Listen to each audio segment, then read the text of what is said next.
እንደ አውሮፓውያን አቆጣጠር በኤፕሪል 2023 በምዕራብ ህንድ በምትገኝ አንዲት ትንሽ መንደር ውስጥ ፖሊስ ስልክ ተደወለለት። ስልክ ደዋዩም እጅግ በሚንቀጠቀጥ ድምጽ በዚህ በምትመለከቱት ድንኳን ውስጥ አንድ አሰቃቂ ነገር መገኘቱን ተናገረ። ፖሊሶችም በፍጥነት ሄደው የድንጋይ ግንቡን ተደግፉ የሚገኘውን ይህን ድንኳን ከፍተው ወደ ውስጥ ተመለከቱ እና መጀመሪያ ላይ ምን እንደሚመለከቱ በትክክል አልገባቸውም ነበር። ልክ እንደ አንድ አይነት እንግዳ ሃይማኖታዊ መቅደስ ይመስላል። ነገር ግን በቅርበት ሲመረምሩ የሚመለከቱት ነገር በጣም ጨለማና እጅግ የሚያሳቅቅ ነገር እንደሆነ ተገነዘቡ። ይህን ለማወቅ እስከ መጨረሻው ደቂቃ ድረስ በትኩረት ማዳመጥና መመልከት ይጠይቃል። ውድ ቤተሰቦቼ እንዲሁም አዲስ ሆናችሁ ይህን ቪዲዮ የምትመለከቱ ሰላማችሁ እንደ ሁልጊዜው በያላችሁበት ይብዛላችሁ እያልኩኝ ዛሬም እንደተለመደው በአዲስ ታሪክ መጥቻለሁ። ይህን ቪዲዮ ተመልክታችሁ ስትጨርሱ በኮሜንት ላይ የተሰማችሁን ሐሳብ እንድታጋሩኝ ከወዲሁ እየጠየቅኩኝ ቪዲዮ ከተመቻችሁ ላይክ በማድረግ አዲስ የሚሆናችሁ ሰብስክራይብ እያደረጋችሁ ይህን ቻናል ተቀላቀሉ እያልኩ ወደ ታሪኩ ልለፍ። እንደ አውሮፓውያን አቆጣጠር ኤፕሪል 15 2023 ምሽት ላይ ሃንሳና ሂሙ ሟካና የተባሉ እናትና አባት በምዕራብ ህንድ ቪንቺያ በምትባል ትንሽ መንደር ውስጥ በትንሽ ቤት ፊት ለፊት ቆሙ። የ12 ዓመትና የ13 ዓመት ወንድና ሴት ልጆች አሏቸው። ልጆቹ በጣም ተደስተዋል። ምክንያቱም ዛሬ ማታ ካጎታቸውና ከፊት ለፊታቸው በዚህ ቤት ውስጥ ከሚኖሩት ካጎታቸው ልጆች ጋር ሊያድሩ ነው። ከደቂቃዎች በኋላ የዳስ ቤቱ በር በትንሹ ተከፈተና ወዲያው ሁለቱ ልጆች ወደ ውስጥ ሮጠው አጎታቸውን ጠሩት። በሩን የሚከፍተው አጎታቸው ፈገግ አለና ሰላምታ ሰጣቸው። ሊመሻሻ አካባቢ ሂሙና ሃንሳ ልጆቻቸውን አጎታችሁን ስሙ እንዳታስቸግሩ አሏቸው። በመጨረሻም አጎትየው አትጨነቁ ብሏቸው ነገ እንገናኝ ተባብለው ተሰነባበቱ። ሂሙና ሃንሳ ዘወር ብለው እጅ ለእጅ ተያይዘው ወደ ቤታቸው የሚመልሳቸው ቆሻሻ መንገድ መሄድ ጀመሩ። ሂሙ ሃንሳና ልጆቻቸው እንዲሁም አጎታቸውና የአጎታቸው ልጆች ሁሉም የሚኖሩበት መንደር በጣም ደሃ የሆነ የእርሻ ማህበረሰብ ነበር። ሂሙና ሃንሳ ግን በዚህ ሰዓት በዚህ መንደር ውስጥ ያለውን የዕለት ተዕለት ኑሮ ትግል አያስቡም ነበር።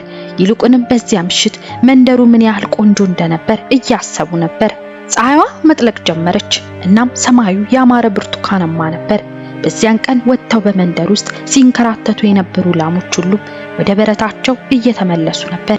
በእያንዳንዱ እርምጃ ላሞቹ ትንንሾቹን ደውሎች በአንገታቸው ይደውላሉ።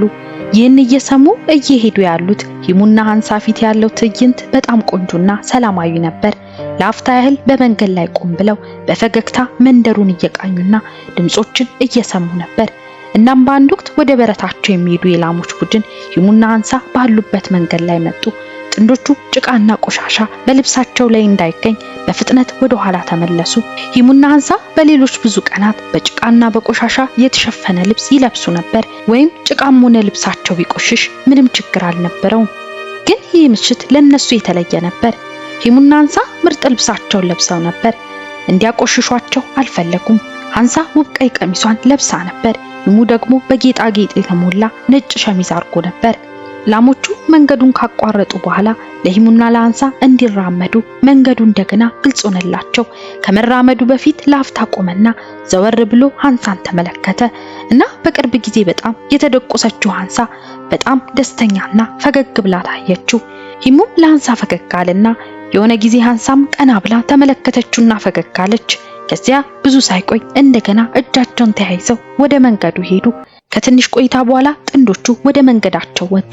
ከፊት ለፊት በግራ በኩል ከመንገድ ኮድ ወጣ ብሎ በኮንክሪትና በጡብ መዋቅር የተሰራውን ቤታቸውን ማየት ይችላሉ።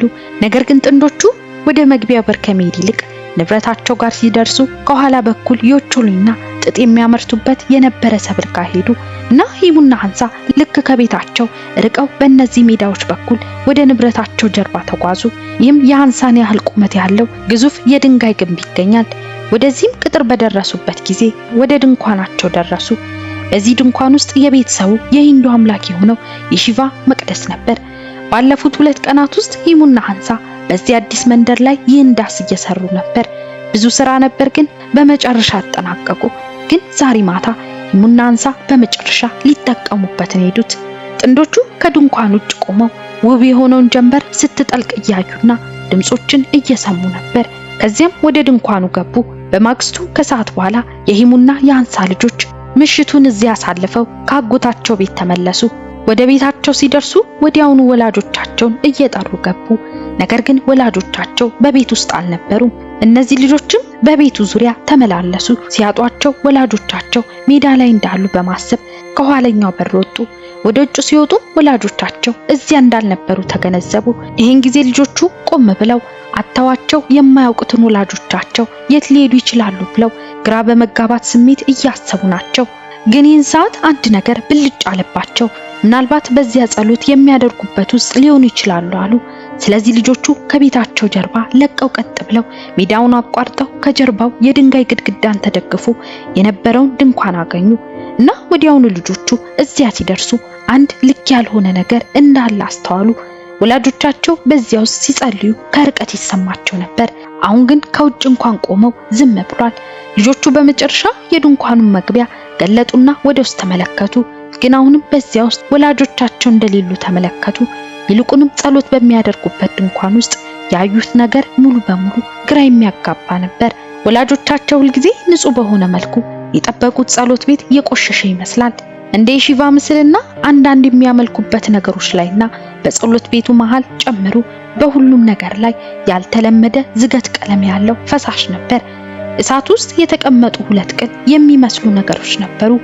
ልጆቹ ወላጆቻቸው በዚህ ሁኔታ ውስጥ ከዚህ ቦታ እንደማይወጡ ወይም በእሳት ላይ ስጋ አስቀምጠው እንደማይበሉ ያውቃሉ። ስለዚህ እነርሱ በቤተ መቅደስ ውስጥ ምን እንደተፈጠረና ወላጆቻቸው የት ሊኖሩ እንደሚችሉ ብለው እያሰቡ ነው።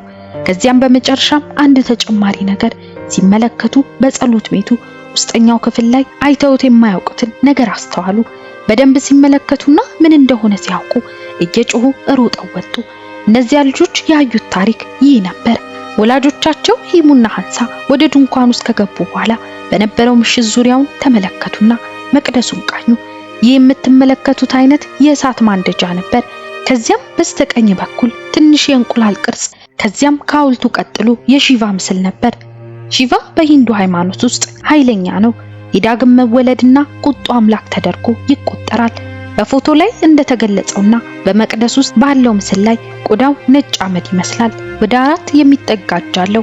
በአንገቱ ላይ እባቦች የተጠመጠመና የራስ ቅሎች አሉት እና ስለዚህ ሺቫ እንደ አፍቃሪ ደግ እንዲሁ መፈራት ያለበት አምላክ ተደርጎ ይቆጠራል።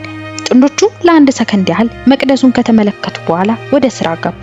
ምንም እንኳን ያ ምሽት ከቤት ውጭ በጣም ሞቃታማ ቢሆንም ጥንዶቹ ያደረጉት የመጀመሪያው ነገር ማገዶን ወደዚህ ድንኳን ውስጥ በማስገባት ማቀጣጠያ ውስጥ አስቀምጠው እሳት ማቀጣጠል ነበር። ከዚያም እሳቱ ከተቀጣጠለ በኋላ ሐንሳ በሺቫ ምስል ዙሪያ ብርቱካንማ አበባዎችን መበተን ጀመረች። በተመሳሳይ ጊዜ ሂሙ አንድ ወረቀት አውጥቶ ማስታወሻ መጻፍ ጀመረ። ሲጽፍ እጆቹ በፍርሃት የተንቀጠቀጡ ይመስላል። በዚያ ምሽት ምን እንደሚያደርጉ በመጠባበቅ ላይ መሆናቸው ይገልጻል።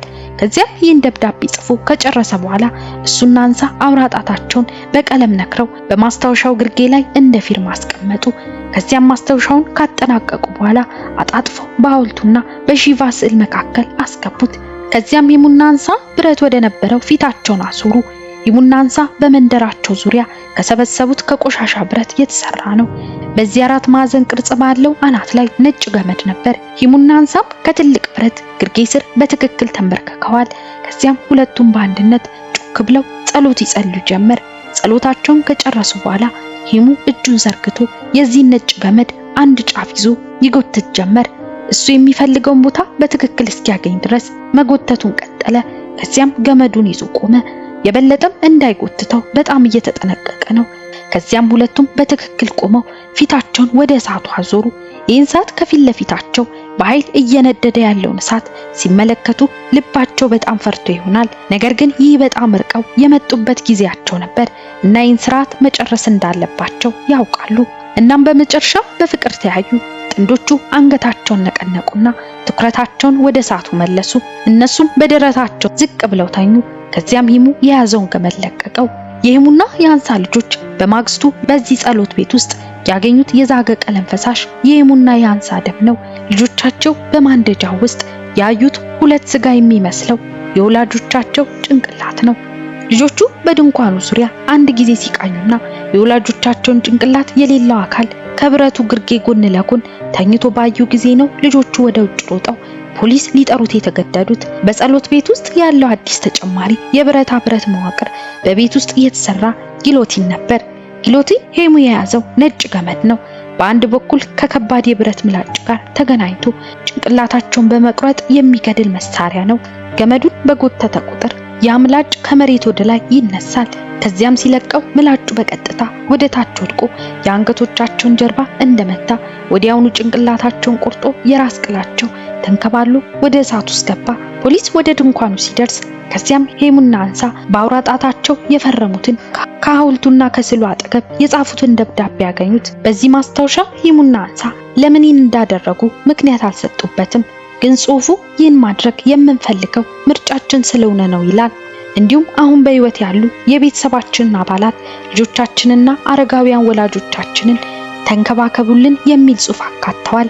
ሄሙና አንሳ ለምን ሆን ብለው ራሳቸውን እንደቆረጡና ጭንቅላታቸው በእሳት እንዲቃጠል የተደረገበትን ምክንያት ማንም ሊናገር አልቻለም። ቤተሰቦቻቸው እንደተናገሩት ጥንዶቹ ራሳቸውን ሊያጠፉ እንደሆነ ምንም አይነት ፍንጭ የለም ብለዋል። ምክንያቱም በገንዘብ ረገድ ጥሩ ባይሆኑ ደስተኞች ስለነበሩ ነው። ፖሊሶች ሄሙና አንሳ አንገታቸውን ቆርጠው የራስ ቅላቸው ወደፊት እንዲከባለልና በዚህ ሰዓት ውስጥ ያቃጠሉት ወደ ሺቫ ወይም ወደ ሌላ አምላክ ወይም ወደ ሌላ ከፍተኛ ኃይል ያቀርበናል ብለው ስላመኑ ይሆናል ብለው ግምታቸውን ተናግረዋል።